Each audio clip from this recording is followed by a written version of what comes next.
Dear Diabetes. Diabetes? Diabetes ba kamo? Oo, diabetes. Sino? Ikaw? Ako. Nurse Annie.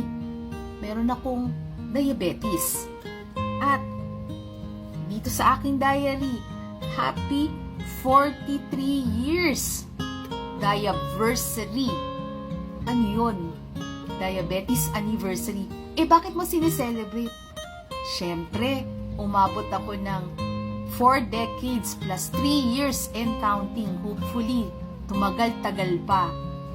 Gusto kong ibahagi sa inyo ang tungkol sa sakit na diabetes para magkaroon po kayo ng kaalaman, no? Awareness, para kung sakaling meron din kayong mga nararamdaman na simptomas na sasabihin ko sa inyo sa susunod para maalagaan niyo ang inyong sarili.